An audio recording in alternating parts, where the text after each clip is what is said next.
লোকেশনটা দেখো। Serious plan ছিল বল, আর নিচে গেলে প্রাইভেসি, শান্তি। দারুণ খাবার বানায়, দারুণ খাবার বানায়। তাপে রীতিমতন একদম সিদ্ধ হয়ে গেছে। কোনো এক পাহাড় দেখা যাচ্ছে ছোটখাটো। ভিজাস না ভাই, ভিজাস না ভাই, ভাই ভাই। পালোলিম বিচে সিরিয়াসলি সুন্দর। আর যাই হোক, বিচ থেকে স্নান করে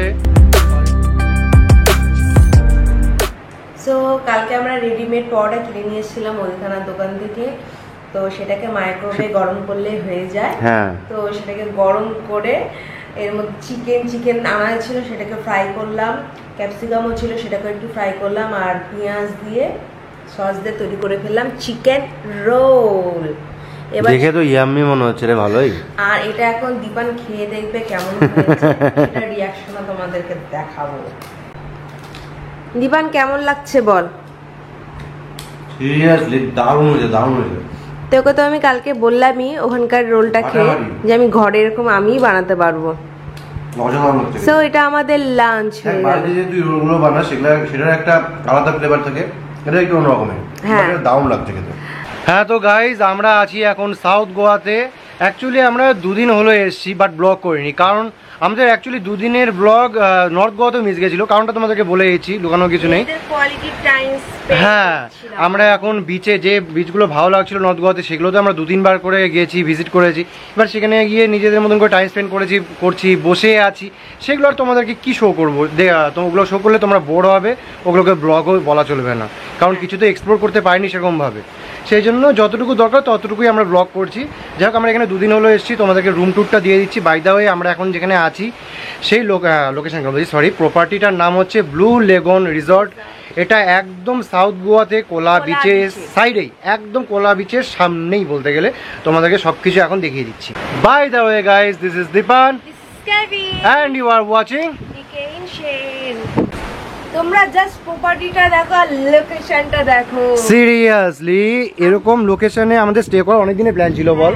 আর নিচে গেলে অবশ্যই নিচ থেকে ভাইদা, আমরা কিন্তু 1 বছর আগে এখানে এসেছি, সেটা বল। হ্যাঁ, বাট এই প্রপার্টিতে থাকিনি, সেটার নাম ছিল সামিয়ামা রিট্রিট, এর পিছন দিকে। আর আমরা নিচে গেলে নিচ থেকে উপরে ভিউটা কেমন? হ্যাঁ, সেটা দেখাবো, অবশ্যই সেটা দেখাবো। একদম বিচের সামনে এইদিকে আরো অনেকগুলো প্রপার্টি আছে। যাই হোক, তোমাদেরকে ভিতরের রুমটা দেখিয়ে দিচ্ছি। রুমের ভেতরটা একটু বেশি ডার্ক থাকে রাত্রিবেলা, কারণ এখানে যে আলোগুলো দিয়েছে, আলোগুলো একটু অন্ধকারাচ্ছন্ন বলতে গেলে, একদম ডিম লাইট। কি মনে হচ্ছে? হ্যাঁ, আলো বেশি মনে হচ্ছে, কারণ সেটিংসটা ওরকমভাবে করলাম তো, না হলে তো কেউ বুঝতেই পারবে না। যাই হোক, আর এই ড্রয়িংটা দেখে, পোর্ট্রেটটা দেখে মাঝে মধ্যে আমাদের রাত্রিবেলা একটু ভয় ভয় লাগে এই মহিলাকে দেখে। আর কি দেখাবো, এই যে এইদিকে হচ্ছে ওয়ার্ড্রোবে আমাদের জিনিসপত্র, সংসারের জিনিসপত্র ছিন্ন বিচ্ছিন্ন হয়ে পড়ে আছে। King size bed, by the king size bed বললে ভুল হবে, এটা 2 বেডকে জোড়া লাগিয়ে তৈরি করেছে। আর ওই দিকে হচ্ছে আমাদের ড্রিঙ্কসের ভান্ডার পড়ে আছে। আর এই দিকে হচ্ছে বাথরুমটা তোমাদেরকে দেখিয়ে দিই। এটা আমরা যতদূর গুগলে দেখলাম, ওয়ান্স আপন এ টাইম এটা ওপেন বাথরুম ছিল। হয়তো কেউ কিছু চুতিয়াপা করেছে বাইরের লোকজন, সেই জন্য হয়তো এটা বন্ধ করে দিয়েছে, কারণ আগে এটা ওপেন বাথরুম ছিল। তুই তো তাই দেখেছিলি, তাই না গুগলে? তার বিশাল বড় হিউজ সাইজের বেসিন, কিন্তু প্রবলেমটা হচ্ছে যে এই বেসিনেও হাতা পাচ্ছে না। এতটা উঁচু থেকে বেসিন বসায় ভাই, আমার নিজেরও প্রবলেম হচ্ছে। আমি তোর থেকে কতটা বেশি লম্বা, কি কষ্ট রে, কি কষ্ট, আরো বেশি নিচু হয়ে যায়। আর এইদিকে কাপড় ঝোলানোর জিনিসপত্র, আর কিছু সেরকম দেখানোর মতো নেই। শাওয়ার এরিয়াটা বেশ ইন্টারেস্টিং, এরকম পাথর বিছানো আছে। তো গাইজ, আমরা এখন নিচে যাব, নিচে গিয়ে তোমাদেরকে প্রপার্টির ওভারভিউটা দেবো, নিচ থেকে এমন ভিউটা আসছে, এরকম লাগছে দেখতে। আর কত টাকা করে লাগছে তো এখনই বলে দিই, সাসপেন্স বেশি রাখছি না। এখানে লাগছে পার ডে 3500, 3500 টাকা করে লাগছে per day, without any breakfast or anything.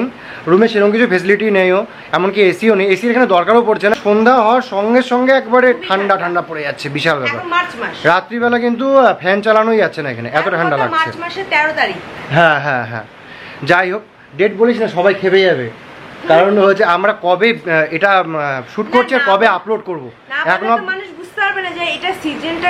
হ্যাঁ সেটাও ঠিক কথা। বাই দ্য ওয়ে এখনো অবধি থাইল্যান্ড ভিয়েতনামের সব ব্লগ আপলোড করা কমপ্লিটই হয়ে ওঠেনি আমাদের। যাই হোক আমরা এখন এখান থেকে ভিজিট করব, এই জায়গাটা নিচ থেকে দেখিয়ে পালেলুম বিচ যাব। এখান থেকে 17 কিলোমিটার মেবি, তাই তো দেখলি? হ্যাঁ 17 কিলোমিটার। তোমরা চারিদিকে দেখতে পাচ্ছ এটা হচ্ছে কোলা বিচ, নিচ থেকে দেখাচ্ছি, একটু আগে উপর থেকে দেখালাম। অ্যান্ড এই যে প্রপার্টিগুলো দেখতে পাচ্ছ, এই যে এই দিকের এই প্রপার্টিটা হচ্ছে আমাদের, এই যে দেখা যাচ্ছে ব্যালকনিটা, এটা হচ্ছে আমাদের প্রপার্টি। আই মিন প্রপার্টি কেন বলছি, সরি রুম। বাই দ্য এই টোটালটা একটাই কিন্তু প্রপার্টি আন্ডারে, তোমাদেরকে বললামই। নিচ থেকে ভিউটা আরও বেশি সুন্দর লাগছে দেখতে। আমাদের প্রপার্টিতে যাওয়ার, আবার প্রপার্টি বলছি, আমাদের রুমে যাওয়ার রাস্তাটা লিটিল বিট রিস্কি টাইপের, এই যে এরকম জায়গা দিয়ে যেতে হচ্ছে। হ্যাঁ এখন মনে হচ্ছে না, বাট কালকে দেখলি তো রাত্রিবেলা যখন আমরা ফিরছিলাম তখন তো কিছুটা রিস্কি লাগছিল না। একটাই কথা বলবো, এই প্রপার্টিটা এখানে থাকলে মানে এখানে শান্তি ভরপুর পরিমাণে আছে, প্রাইভেসি, শান্তি, একদম মন খুলে থাকো, নিজের মতন থাকো, টাইম স্পেন্ড করো। হ্যাঁ প্রচণ্ড, গোটা দিন ধরে খালি ঘুম পাচ্ছে ঢেউয়ের আওয়াজে। আর এটা হচ্ছে রিসেপশন এরিয়া, ওই যে তোমরা দেখতে পাচ্ছ ওটা রিসেপশন এরিয়া অ্যান্ড ফুড জোনও বলতে পারো। দুপুরবেলা এখানে এই জায়গাগুলো দেখাতে পারিনি, বাট এর পরেগুলো দেখাবো, তাই কিনা বল? এখানে দুপুরবেলার দিকে এখানে ফুড জোনে এসে খেতে হয়, অ্যান্ড রাত্রিবেলাটা ওরা রুমে ডেলিভারি দিয়ে দেয় আর কি। মেবি রিকোয়েস্ট করলে দেবে কিনা বলতে পারছি না দুপুরবেলা, বাট আমরা এখানে এসে খাওয়াটা প্রেফার করি, মানে সি বিচ দেখতে দেখতে খাচ্ছি আর কি। আমাদের গরিবোকা স্কুটার, এটা নিয়ে এখন আমরা রওনা হবো। 17 কিলোমিটার যেতে হবে বস। স্কুটি চালাতে তাপে রীতিমতন একদম সিদ্ধ হয়ে গেছে, হাফ বয়েল ডিমের মতন, একদম বাজে অবস্থা। আর মাত্র 5 কিলোমিটার বাকি আছে। রিল হলো একটু, হ্যাঁ ও রিল করে নিল কিছু। আর আমাদের আসার পথে কিন্তু আগন্ডা বিচটা পড়ে, ওটা হয়তো কি সুন্দর। হ্যাঁ দেখাচ্ছি দাঁড়া, তোমরা একটু চার সাইডের লোকেশনটা দেখে নাও একবার। দূরে কোনো এক পাহাড় দেখা যাচ্ছে ছোটখাটো, দারুণ। আর এই যে আর এক পাহাড় ছোটখাটো, পাহাড় হলে বেসিং এ হাতা পেতাম আমি, ঠিক আছে? সেটাও কথা, খারাপ বলিসনি। ফাইনালি গাইজ আমরা পৌঁছে গেছি পালোলিম বিচে। এই পালোলিম বিচটা অনেকটা দেখতে পাচ্ছি লার্জ, অনেকটা এরিয়া ধরে, তাই না বল? এখন ক্যামেরায় অতটা দেখানো, ভিজাস না ভাই, ভিজাস না ভাই, ভাই ভাই ভিজাস না ভাই। কিন্তু আমাদের বিচটা বেশি সুন্দর, তাই না বল? সে তো অবশ্যই, আমাদের বিচটা একদমই ছোট্টখাট্ট একটা বিচ টাইপের। আই মিন কোলা বিচের কথা বলছিস তো তুই? এই সাইডে অনেকটা জায়গা জুড়ে, তোমরা যতটা দূর দেখতে পাচ্ছ ততটা জায়গা জুড়ে কিন্তু এখানে সব দোকানপাট সব আছে। আমি জুম করে দেখালাম, জানি না কতটা দেখা যাচ্ছে। আঞ্জুনা, হ্যাঁ নর্থের বিচগুলোর মতন কিছুটা ফিল আছে। তুই এটা খুঁজে বের করলি, তাই আমি পাওলিম বিচের নাম শুনেছিলাম, বাট এখানেও এতটা কমার্শিয়াল সাউথে এরকম বিচ আছে আমার জানা ছিল না। তবে এখানে জলটা অতটাও ক্লিন না, ক্যামেরায় যে কতটা বোঝা যাচ্ছে। আমাদের কোলা বিচে যেরকম জলটা অনেকটাই ক্লিন, বোট চলছে ওই জন্যই। হ্যাঁ ভাই তো এখান থেকে বোট ভাড়া করে পার হেড কত করে নেয় বললি? 300-400 মতন নেয়। এখান থেকে বাটারফ্লাই বিচে যাওয়া যায়। আমরাও ভাবছিলাম যাবো না করতে করতে আলটিমেটলি ঠিক করে ফেললাম যে না যাবো না, কারণ বাটারফ্লাই বিচে দেখার মতন কিচ্ছু নেই। আর শুধু বিচে আছে ছোট সাইজের একটা কিউটসা দেখতে বিচ, বাট ওটা আগে অনেকটা ফাঁকা থাকতো, এখন এত বেশি ওই জায়গাগুলো মানে লোকজন যাতায়াত শুরু করেছে, এত বেশি কমার্শিয়ালাইজ হয়ে গেছে যে বলার কিছু নেই। মানে সবসময় ওখানে বোট যায় আসে প্রচন্ড ভিড়। তো এখানে শুধু গাইডিংই হচ্ছে, আর হচ্ছে তোমার বাটারফ্লাই আইল্যান্ডে যাওয়ার জন্য শুধু বোটিংই হচ্ছে, তাই না বল? হ্যাঁ আয়ারল্যান্ড বিচ ওই হলো বাটারফ্লাই। হ্যাঁ নিয়ে যাচ্ছে। তা আমাদের এখানে কিছু নেই, 10 জন এসে শুধু আপনাকে জিজ্ঞেস করছে কাইকিং করবো না বাটারফ্লাই বিচে যাবো, এগুলো শুধু জিজ্ঞেস করে ঝাঁক চালাচ্ছে, ঠিক আছে? ওদেরও ব্যবসা, ওটা কিছু করার নেই। তো গাইজ আমাদের পালুলিম বিচে ঘোরার চ্যাপ্টার কমপ্লিট। আধ ঘন্টা কোনো রকমে থাকলাম না, কারণ বেকার থেকে রৌদ্রুতে পুড়ে কষ্ট করে ঘোরাঘুরি করার কোনো মানে হয় না। এমন কিচ্ছু ভিজিট করার মতো নেই, শুধু 2-4টা রিসর্ট টাইপের আছে বিচের সাইডে, 2-4টা খাওয়ার দোকান কমই বলতে গেলে। একটাও তো এখনো অব্দি সি ফুডের দোকান দেখলি কোথাও, এখন ওই সাইডটায় হয়তো থাকতে পারে। হ্যাঁ আর চারদিকে খালি বোট, বাটারফ্লাই আইল্যান্ড, কায়াকিং, এগুলোতেই সব ভর্তি। তাই এখানে বেশিক্ষণ টাইম ওয়েস্ট করবো না, দেখি এবার নেক্সট কোথায় ভিজিট করা যায়। আইসক্রিম গেলার ইচ্ছা হলো না, কয় পয়সা নেবে রে?